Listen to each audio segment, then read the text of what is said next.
하나님 말씀을 봉독합니다. 빌립보서 4장 10절에서 13절 말씀. 빌립보서 4장 10절에서 13절 말씀 한 목소리로 우리 다 같이 봉독합니다. 시작. 내가 주 안에서 크게 기뻐함은 너희가 나를 생각하던 것이 이제 다시 싹이 남이니 너희가 또한 이를 위하여 생각은 하였으나 기회가 없었느니라. 내가 궁핍함으로 말하는 것이 아니라 어떠한 형편이든지 나는 자족하기를 배웠노니 나는 비천에 처할 줄도 알고 풍부에 처할 줄도 알아. 모든 일 곧 배부름과 배고픔과 풍부와 궁핍에도 처할 줄 아는 일체의 비결을 배웠노라. 아멘. 오늘 예배하는 여러분에게 주의 평강과 은총이 함께 하기를 주님의 이름으로 축원합니다. 자, 우리 옆에 계신 분 뒤에 인사합시다. 한 주간 동안 평안하셨습니까? 자, 다시 인사합니다. 당신 기도 덕분에 저는 평안했습니다.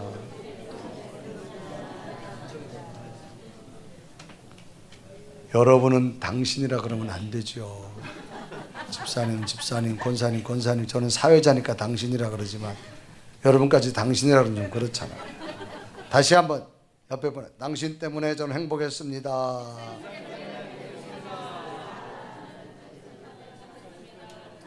빈말인 줄 알지만 그래도 아멘 하면 기뻐할 줄로 믿습니다. 사람들이 원하는 것 중 하나가 뭐냐? 모두가 행복하기를 원할 거예요. 행복이란 말을 사전에 정의하기를 복된 좋은 운수라고 하는 겁니다. 여기 운수라고 하는 것은 땅의 에너지가 아니라 하늘의 에너지를 말합니다. 그러니까 복은 철저하게 하나님이 함께해야 됨을 수반합니다. 두 번째는 생활에서 충분한 만족과 기쁨을 느끼는 흐뭇한 상태가 행복이다, 그렇게 말합니다. 그래서 모든 사람들이 행복하기를 원하는데, 그러면 행복은 어디서 오는가라고 하는 물음을 던져보지요. 과연 이 땅에 많은 사람들이 원하는 행복은 어디서부터 얻을 수 있을까? 그래서 철학자 러셀이라는 사람, 영국 사람이죠, 행복에 대해서 정의를 했습니다.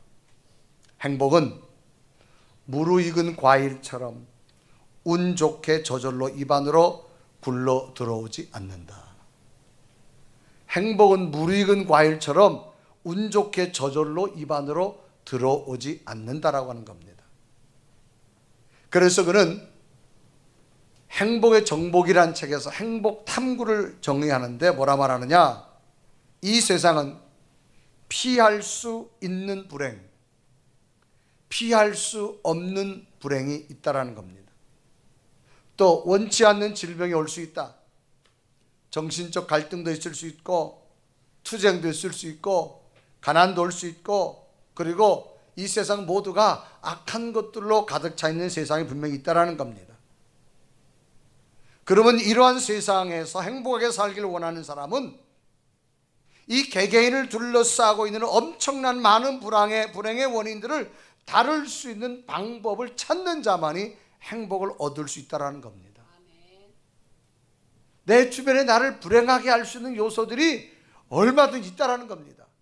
있는데 여기에서 불행을 몰아낼 수 있는 원인을 알고 그것을 찾아가는 자가 행복할 수 있다고 하는 겁니다. 그러니까 이 러셀의 말은 가만히 있는데 감나무가 이거 가지고 입안에 뚝 떨어지지 않는다라고 말합니다. 그렇다면 사람은 어떨 때 불행하다고 느끼는가? 첫째는요, 사람은 이룰 수 없는 것을 이루려고 할 때 불행해집니다. 이렇게 이야기합니다. 어느 농부가 밭에서 일을 합니다. 한참 일을 하다 보니까 갑자기 옆에 밭가에 나무가 있는데 거기서 토끼 한 마리가 달려오는 거예요. 근데 이 토끼가 얼마나 달려왔든지 지가 달려오다가 다리가 엉켜가지고 이 농부 앞에 딱 거꾸러진 거예요. 농부는 갑자기 농사 짓다가 토끼 한 마리를 불로소득으로 얻었어요. 얼마나 기분 좋겠습니까? 근데 문제는 지금부터입니다. 다음 날부터 농부는 아예 농사를 안 짓습니다. 그쪽 나무까지만 쳐다봅니다. 또 뭐가 올까 하고, 토끼 한 마리가 또 달려오다가 자기 앞에 떨어지지 않을까. 자, 누가 더 우매하고 말할 수 있을까? 토끼가 더 우매할까? 사람이 더 우매할까? 노력 없이 얻는 대가는 결코 행복으로 이어지지 않음을 지칭합니다. 모든 것은 힘과 열정의 노력 후에 열매를 맺는다면 그 다음에도 또 노력하면 그 사람은 열매를 딸 수가 있습니다. 그런데 노력 없이 얻는다면 그 다음은 결코 그 열매를 얻을 수가 없다는 지칭하지요. 마치 복권에 당첨된 사람은 돈 쓰는 재미에 일하지 않습니다. 그러다가 이제 돈이 다 떨어졌어요. 그 다음에 그 사람은 또 어떤 생각을 할까요? 뭐 사볼까? 복권 사볼까만 생각을 합니다. 행운은 기다린다고 결코 찾아오는 것이 아닙니다. 그러므로 노력을 기울인다고 하는 것은 목표 성취의 방법을 알고 있기 때문에 그 사람은 또 다른 목표를 얻을 수가 있습니다. 그런데 이룰 수 없는 것을 계속 원한다면 그 사람은 불행합니다. 농부가 그 다음 날도 농사를 안 짓고 계속 토끼만 기다린다면 그 사람은 평생 불행한 자가 되어지고 맙니다. 두 번째는 다른 사람과 비교할 때 불행해집니다. 이 비교란 말은 둘 이상의 사물의 공통점이나 서로 다른 차이점을 찾는 걸 비교라고 말합니다. 심리적 용어 가운데 상대적 박탈감이라고 하는 심리적 용어가 있습니다. 개인을 다른 사람과 비교를 하기 시작합니다.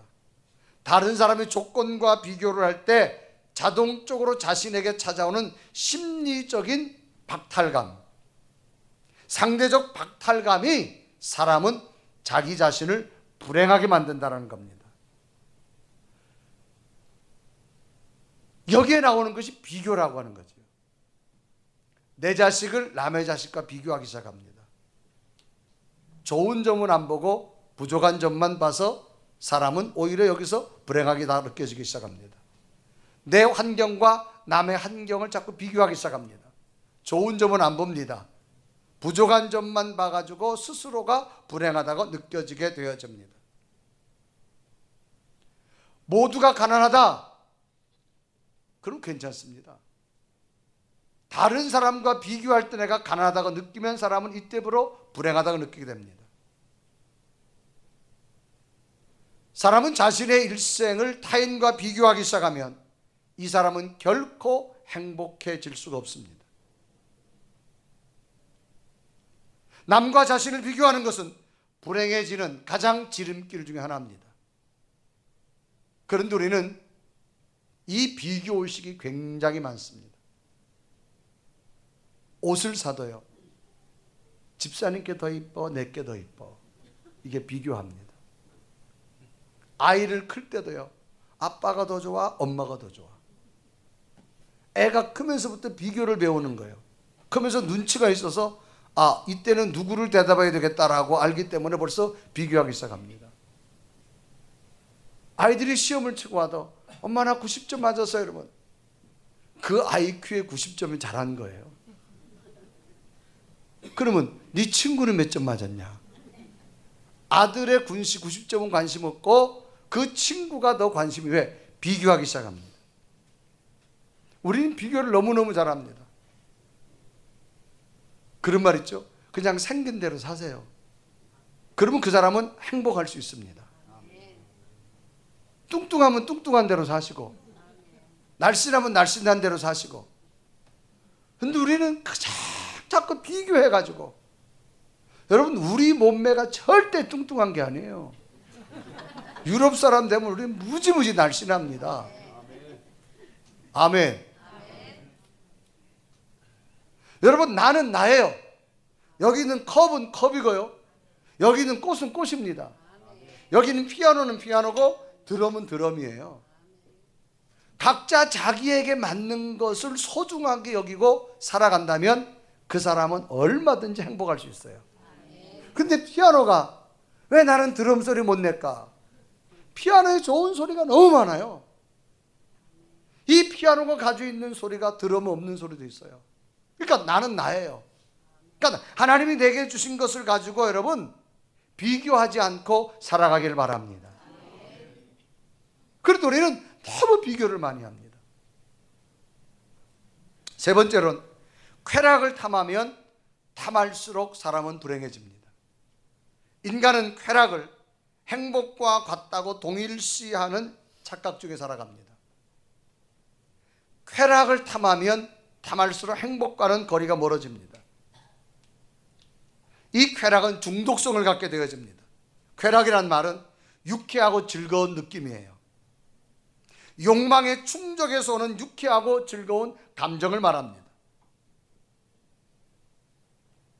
이렇게 비유합니다. 원숭이 앞에 두 개의 바위가 있습니다. 그런데 그 바위에는 바위를 들 수 있는 지렛대가 양쪽에 있어요. 왼쪽에 있는 지렛대를 한번 누를 때마다 거기서 콩이 하나씩 떨어집니다.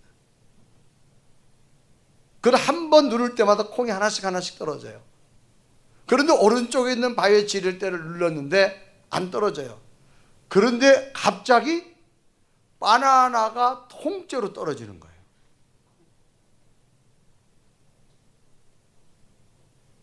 그 후에 원숭이의 반응을 본 거예요. 원숭이가 그러면 한 번 누를 때마다 콩이 떨어지는 지렛대 누를 거냐, 아니면 우측에 있는 어쩌다가 나오는 바나나를 지렛대 누를 거냐.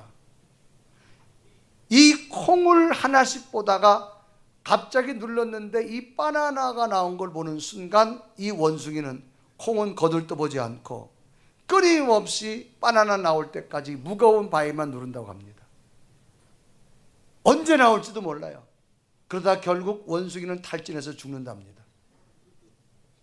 이게 뭐냐? 한 번의 순간의 쾌락을 짐승이나 사람이나 끊임없이 추구한다고 하는 거죠. 사람들은 쾌락과 행복을 혼동하기 쉽습니다. 쾌락은 일시적입니다. 행복은 지속적이 되어집니다. 쾌락을 한번 얻고 나면 소금물을 마시듯이 사람은 또 그것을 얻고 싶어 합니다. 쾌락은 외부의 자극에서 오는 거라면 행복은 내부의 깊은 곳에서부터 오는 겁니다.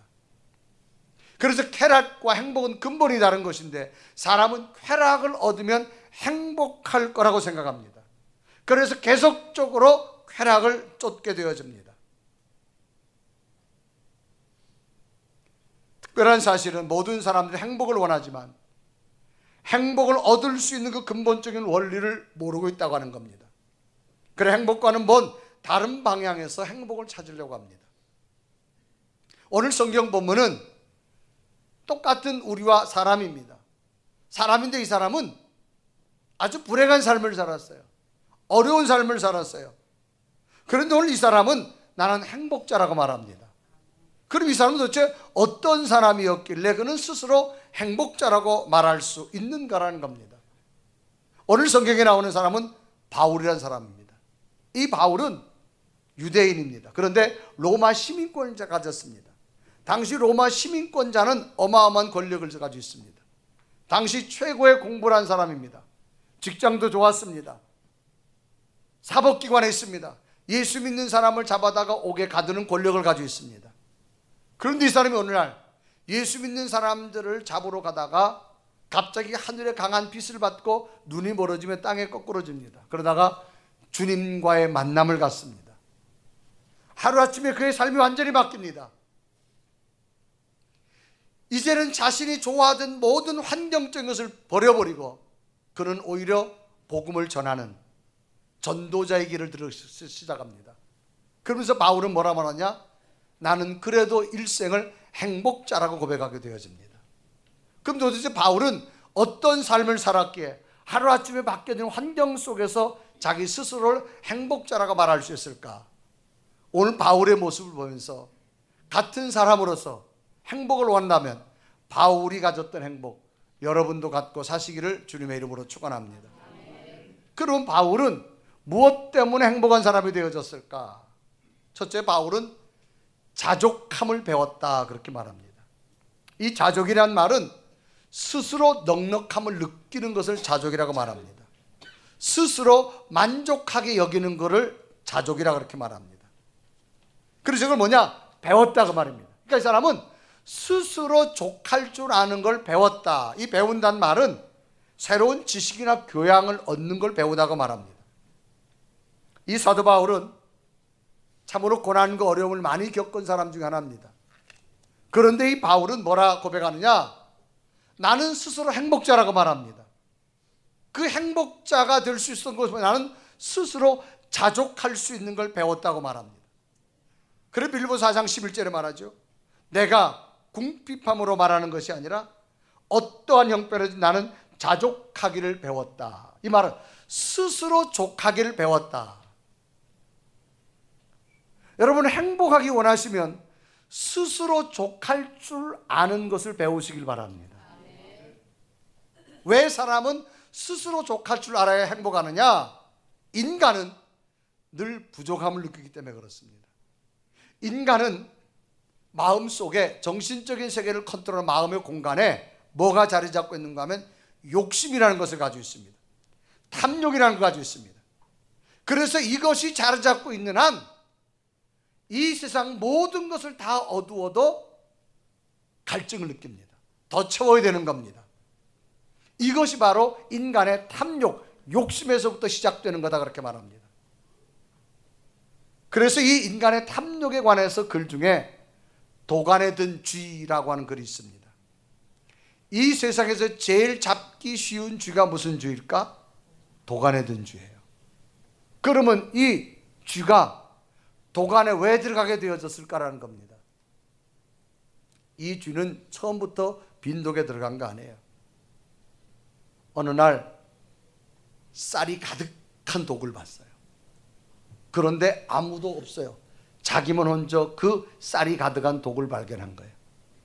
그래서 그 독 위에 올라가 가지고 이거면 내가 1년 동안 시큼 먹겠다. 일 안 해도. 그래서 열심히 먹어요. 다른 사람한테 절대 가르쳐 주지 않아요. 그냥 먹고 계속. 왜? 한독이니까. 그래서 한참 먹다 보니까 배가 이제 많이 불러요 이제는.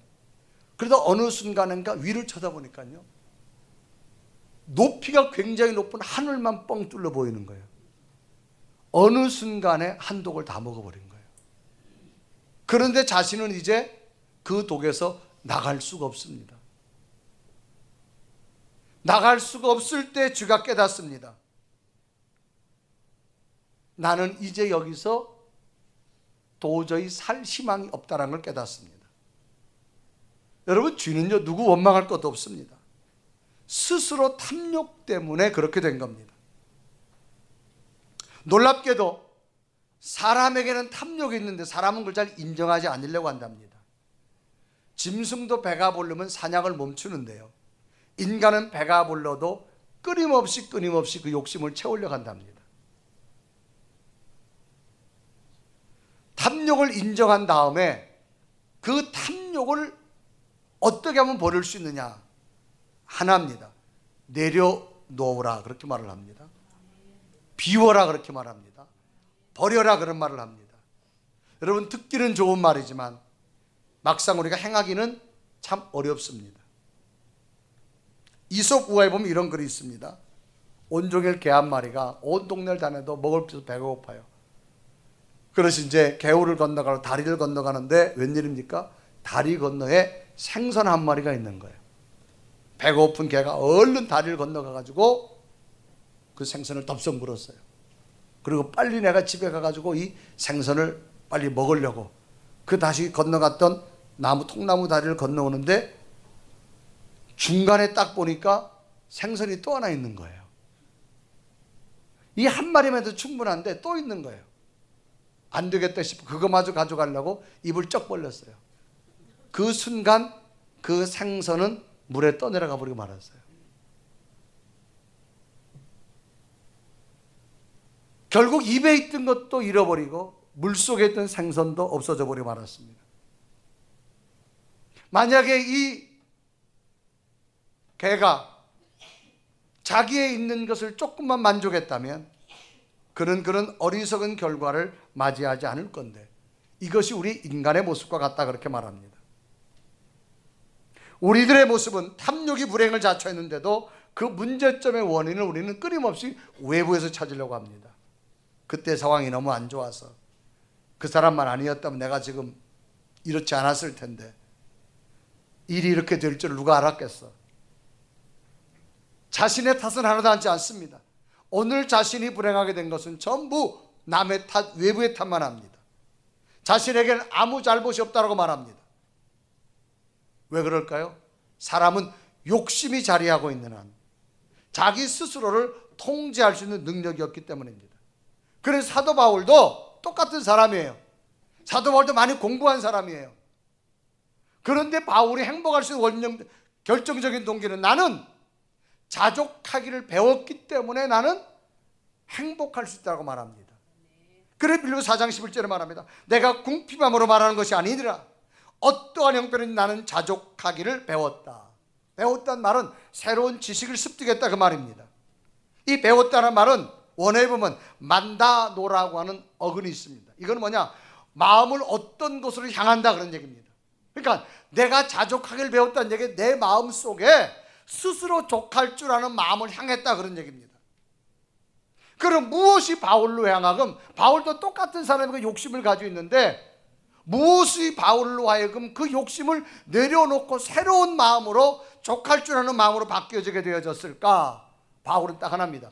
예수 그리스도 때문이라고 말합니다. 오늘 내가 자족할 수 있었던 원동력은 어떤 학문도 아니고 어떤 사람의 권면도 아니고 내 속에 예수 그리스도가 있었기 때문에 나는 자족할 수 있었다라고 말합니다. 그래서 나는 예수 그리스도가 내 안에 들어온 그 기쁨이 너무 커서 오늘 내게 주어진 현실을 가지고 나는 기쁨 속에서 행복을 만들 수 있다고 말합니다. 그래 빌립보서 4장 10절에 말하죠. 내가 주 안에서 크게 기뻐하면 그랬습니다. 바울의 기쁨의 원동력이 뭐냐? 주 안에서라 그랬습니다. 주 안에서는 무엇과 함께 누구와 함께라고 말합니다. 결국 바울이 이처럼 기쁨을, 사람은 언제 기뻐할 수 있느냐? 지금 있는 현실을 족하다고 느낄 때 그 사람은 기뻐할 수 있습니다. 그래서 바울은 자기가 지금 기뻐할 수 있는 원동력이 나는 자족하기를 배웠기 때문에. 그러면 무엇 때문에 자족할 수 있을까? 예수 그리스도가 내 속에 들어오고 나니까 욕심이 사라지고 내 속에 스스로 족할 수 있는 능력이 생겼다라고 말합니다. 그래서 빌립보서 4장 11절에 말하죠. 내가 궁핍함으로 말하는 것이 아니라 어떤 형편인지 나는 자족하기를 배웠노니 그랬습니다. 인간은 스스로 족함을 느낄 수 없지만 내 속에 예수 그리스도가 들어오면 족함으로 그 사람은 기뻐할 수 있게 될 줄로 믿습니다. 사람은 행복하기를 원합니다. 행복하게 원한다면 지금 기쁨을 누리는 자가 행복을 만들 수 있습니다. 사람은 기뻐할 수 있는 능력을 만들려고 많은 노력을 합니다. 그런데 외부에서 오는 기쁨은 채워도 더 채우고 싶습니다. 왜? 욕심 때문에. 스스로 족할 수 없습니다.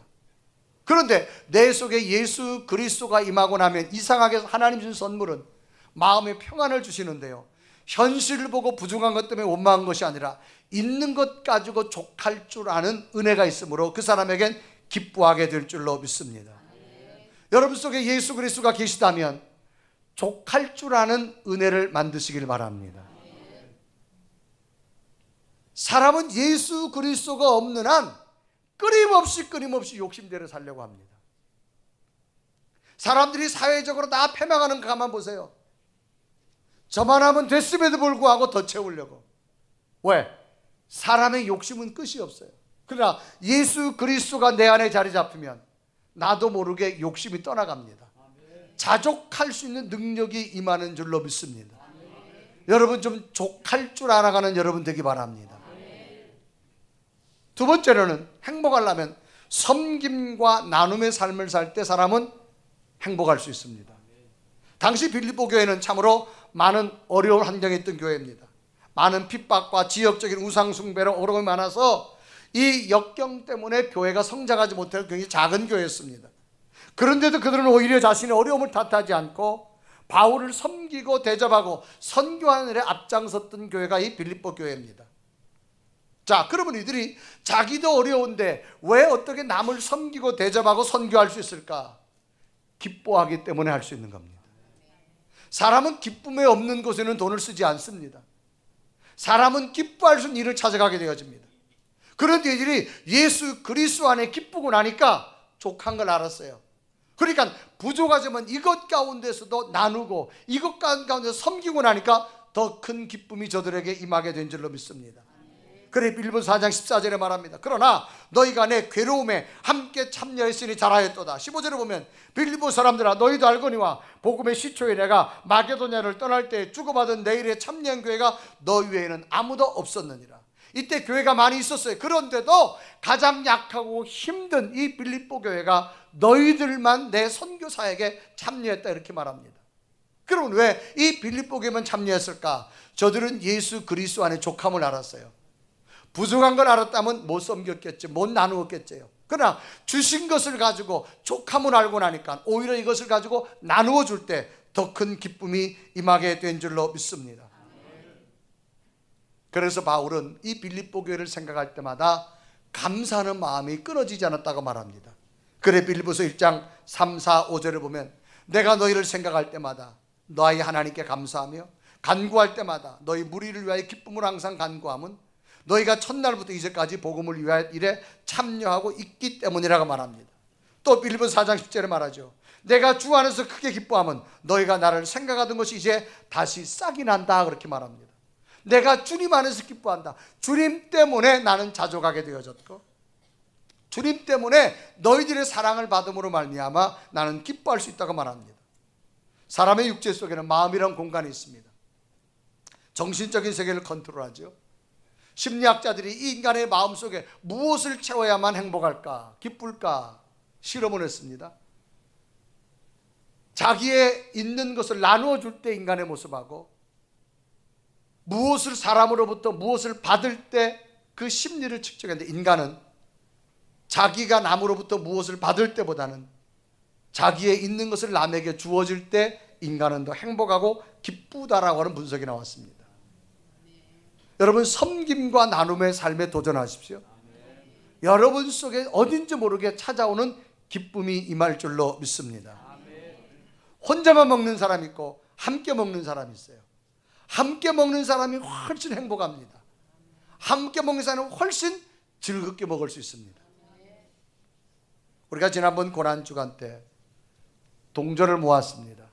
그래서 월드 선교회를 통해서 저 아프리카에 있는 어려운 지역에 있는 사람들에게 한 끼 식사를 하는 마음으로 우리 한 끼 식사를 전락해서 동전을 모으게 됐죠. 그래서 그 동전을 다 여러분 모아가지고 또 월드 비전 선교회 그 담당자들에게 저희들이 나누어주게 되어졌어요. 그때 기부한 게 53만 원 정도가 되어집니다.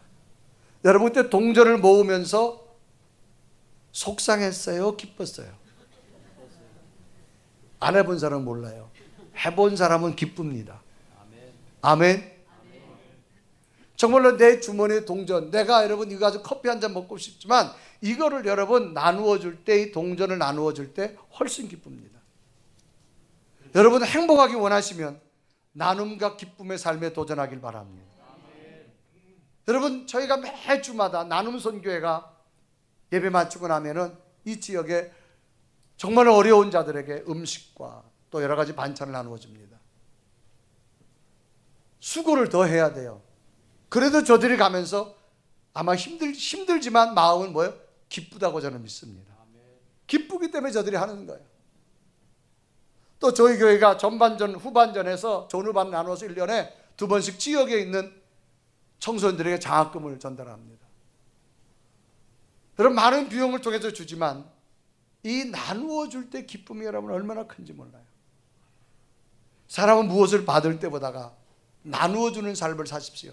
아멘. 여러분 속에 더 큰 행복과 기쁨이 임하게 될 줄로 믿습니다. 아멘. 이스라엘에 가면 두 개의 대표적인 호수가 있습니다. 하나는 갈릴리 호수입니다. 이 갈릴리 호수는 저 상류에 헐몬산에 빙하가 녹아서 끊임없이 물이 들어옵니다. 그리고 또 하나는 그 물이 반대쪽으로 흘러내립니다. 그러니까 물이 항시 청정 깨끗합니다. 그래서 그 주변에는 이처럼 꽃이 만발합니다. 그리고 그곳에는 엄청난 어족 수자원들이 살아갑니다. 그런데 똑같은 물인데 사해바다라는 곳입니다. 이거는 해저, 낮습니다. 그러니까 여기는 물이 유입만 됩니다.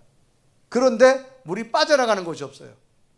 그러니까 뜨거운 사막에 증발되고 나니까 소금물, 염분만 남습니다. 여기는 생명체가 살 수 없습니다. 똑같은 곳인데도요, 한 곳은 생명체가 살아있는 바다가 되어지고 한 곳은 생명체가 죽어가는 곳이 되어지더라고요.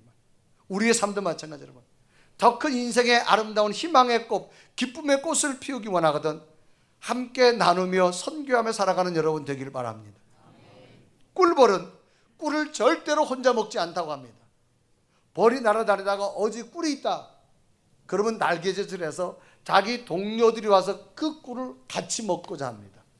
그래서 그 꿀을 모아가지고 다시 함께 저장하면서 그 꿀을 나누어 먹기 때문에 이 꿀벌의 공동체는 얼마나 융성하다 그렇게 말해요. 여러분, 기뻐하기 원하면 나누며 베풀며 살아가는 삶에 도전하십시오. 그러면 여러분 속엔 더 큰 기쁨의 은혜가 임하게 될 줄로 믿습니다. 세 번째는 감사할 때 행복할 수 있습니다. 똑같은 환경에서도 원망이나 불평하지 아니하고 하나님 감사합니다라고 말할 수 있다면 그 사람은 행복할 수 있는 사람입니다. 이 바울은 하루아침에 환경이 바뀌었습니다. 고난과 어려움이 얼마나 많은지 몰라요. 그런데도 바울은 늘 자기 기쁨을 잃어버리지 않았습니다. 늘 만족했습니다. 하나님의 약속과 소망을 보며 그는 감사했습니다. 그래서 바울이요, 이처럼 삶을 살고 나니까 하나님의 뜻이 뭔가를 깨달았어요. 그 하나님 뜻이 뭔가를 깨달은 그 고백이 데살로니가서 5장 16절과 18절에 기록하죠.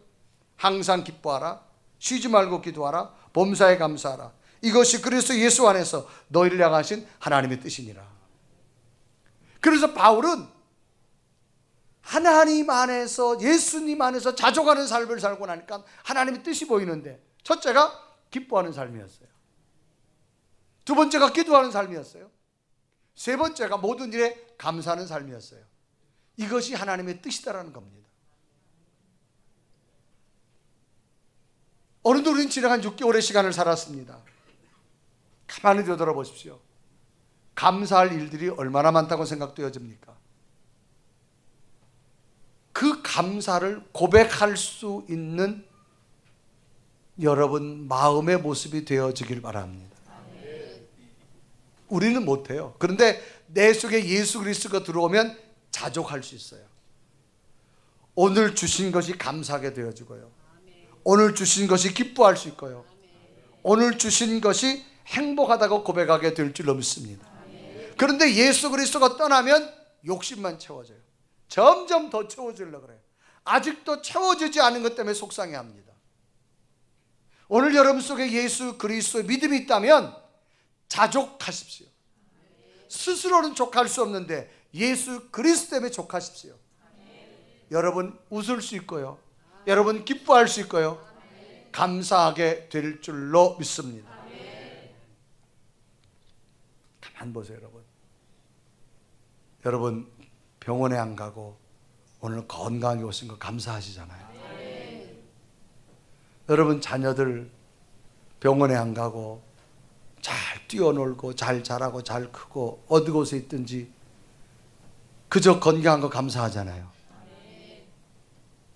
아멘을 안 하시네? 별로 마음에 안 닿아요? 애들이 안 아픈 게 별로 마음에 안 와닿는 모양이에요. 여러분 가족 중에 누가 한번 아파 보세요. 정상적인 삶을 살아갈 수가 없어요. 여러분 지나간 6개월 동안 뭐 좀 주머니 안 채워졌다고요? 아니에요. 있는 것 가지고 감사할 수 있는 믿음이 되길 바랍니다. 사람은 감사하면요 웃을 수 있어요. 사람은 누구와 함께 일하고 싶으냐? 웃는 사람하고 일하고 싶어요. 근데 아직도 못 채워진 걸 생각하면 인상이 찌그러져요. 속상하기 시작하고 화를 내기 시작합니다. 그런 사람하고는 사람들이 별로 일하고 싶지 않아요. 오늘 바울은요 스스로 자족할 수 있는 것을 없었는데 예수 그리스도가 내 안에 들어오니까 스스로 족함을 느끼더라고요. 여러분 믿음이 있다면 지나간 시간은 무조건 감사하십시오. 그러면 내일 주시는 은혜가 더 큰 능력으로 임하게 될 줄로 믿습니다.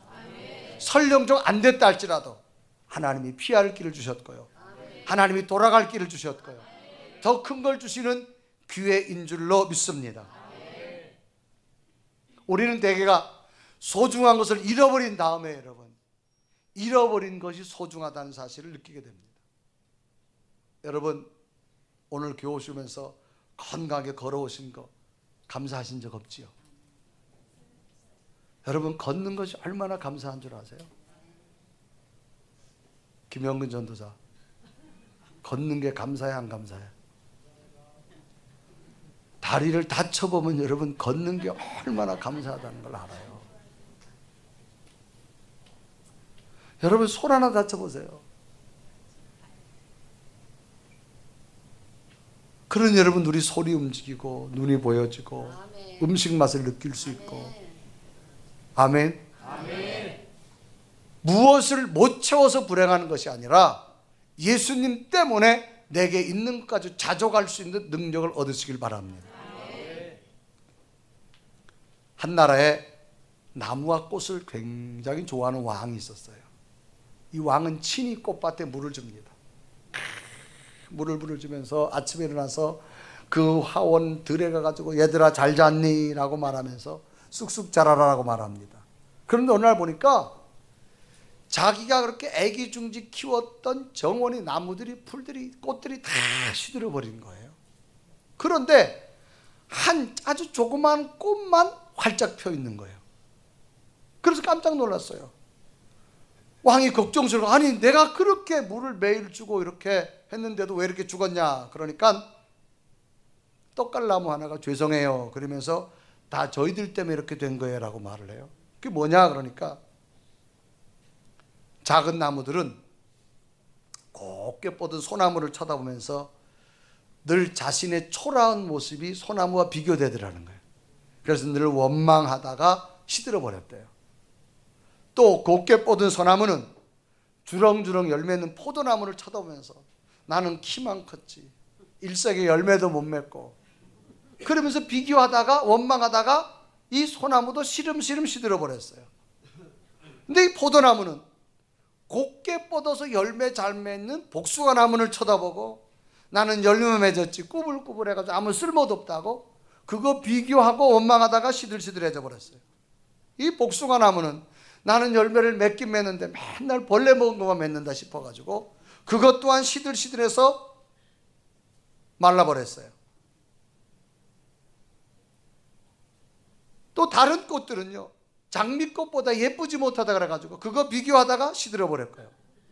장미꽃은요, 자기 속에 가시가 너무 많다가 불평하다가 시들어버렸어요. 제라늄이란 꽃은 피긴 피는데 자기는 향기가 없다고, 다른 꽃은 향기가 있어서 그거 비교하다가 말라 비틀어져 버렸어요. 그런데 그 꽃밭 가운데, 화원 가운데 유독 가장 작은 펜지라는 꽃이 있는데요, 이 꽃은 시들지 않고 활짝 펴 있는 거예요. 너는 어떻게 해서 시들지 않고 있니? 그러니까 이런 말이에요. 왕이여, 임금님, 저는 저처럼 밉고 보잘것없는 꽃을 왕의 궁전에 심어준 것만도 너무 감사해요. 그리고 꽃이 밉고 키가 작다고 뽑아버리지 않으신 것도 감사해요. 저에게 항상 다른 나무랑 꽃이랑 똑같이 매일매일 물을 줘서 감사해요. 그러니까 꽃이 계속 피더라는 거죠. 깨달아지시면 아멘. 여러분, 비교하지 마시고 예수님 안에서 스스로가 족하며 감사하시길 바랍니다. 오늘은 지나간 6개월을 살았어요. 가만 보세요 여러분. 우리 힘으로 살아온 것이 아니에요. 주님 손잡고 살아왔습니다. 나는요 원망할 수밖에 없고요, 나는 불평할 수밖에 없고요, 나는 더 채우고 싶은 마음이 언제나 자리 잡고, 그러나 주님이 나와 함께 하셨어요. 주님의 능력으로 살아왔어요. 그러므로 다시 감사를 고백하며 하나님 주신 은혜로 더 큰 기뻐하고 행복할 수 있는 여러분 삶이 되기를 주님의 이름으로 축원합니다. 우리 한번 복음성가 가사 가운데 이런 가사가 있어요. 주님이여, 이 손을 꼭 잡고 가소서. 약하고 피곤한 이 몸을 폭풍흑암 속에 치사 빛으로 손잡고 날 인도하소서. 인생이 힘들고 고난이 겹칠 때 주님이여 날 도와주소서. 외치는 이 소리 기울이사 손잡고 날 인도하소서. 우리는 스스로 족할 수 없습니다.